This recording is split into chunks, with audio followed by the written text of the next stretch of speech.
Have you ever faced a moment where you had to choose between what's easy and what you know is right? A moment where your comfort zone was on one side and your deepest convictions were on the other. That's exactly where three young men named Shadrach, Meshach, and Abednego found themselves. They were living in ancient Babylon, a land ruled by the powerful king Nebuchadnezzar. Now, this king wasn't exactly known for his subtlety. He decided to build a massive golden statue, a 90-foot-tall monument to his own ego, shining under the Babylonian sun, and he issued a decree that was simple and absolute. When you hear the sound of the horns, flutes, and harps, everyone, and I mean everyone, must bow down and worship this statue. The penalty for disobedience, it was terrifying. You'd be thrown into a blazing, fiery furnace. Imagine the scene. The music starts to play, a grand, sweeping symphony echoing across the plain, and as one, the entire nation bows. Thousands of people, heads to the ground. But amidst this sea of submission, three figures remain standing. Shadrach, Meshach, and Abednego. They stood tall, their hearts surely pounding, but their resolve was unshaken. Of course, someone noticed. Someone always notices when you refuse to go along with the crowd. Word got back to King Nebuchadnezzar, and he was furious. How dare they defy him? He had them dragged before his throne.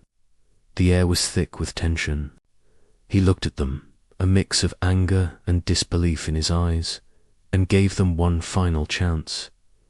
"Is it true," he demanded, "if you are ready now to fall down and worship the image I made when you hear the music, very good. But if you do not worship, you will be cast immediately into the midst of a burning, fiery furnace." He then added with a sneer, "And what God will deliver you from my hands?" This was it, the ultimate pressure test. Bow or burn. Their answer was calm, steady, and it echoed with a faith that must have sounded insane to everyone in that room. They looked the most powerful man in the world straight in the eye and said, "O Nebuchadnezzar, we have no need to answer you in this matter. If that is the case, our God, whom we serve, is able to deliver us from the burning fiery furnace, and he will deliver us from your hand, O king." Then they added the three words that change everything. "But even if he doesn't, we want you to know, O king, that we will not serve your gods or worship the golden image you have set up. That even if faith is something else, isn't it?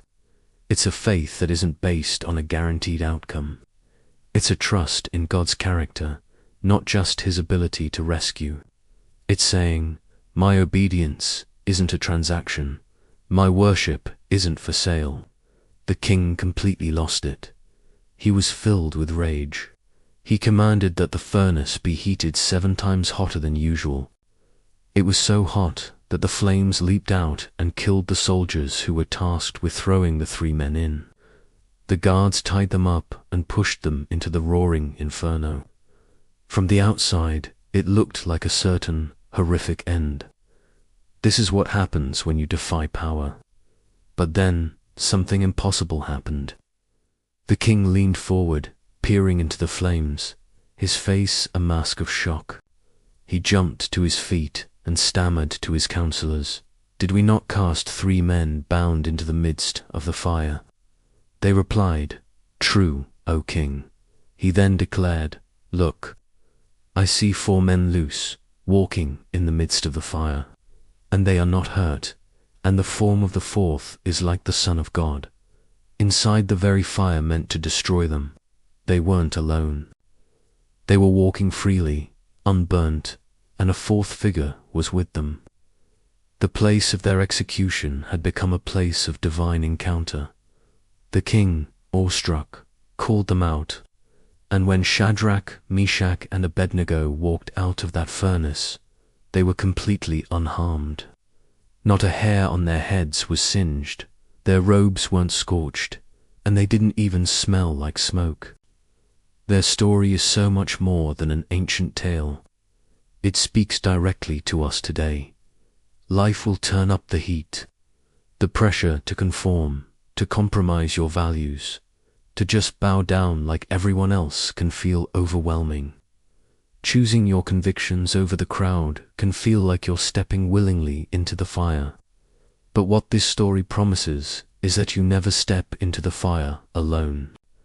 Courage doesn't mean you won't feel the heat. It means you draw a divine presence into the heat with you. And so often, the very fire that was designed to break you becomes the place that proves your faith and reveals God as presence in a way nothing else can.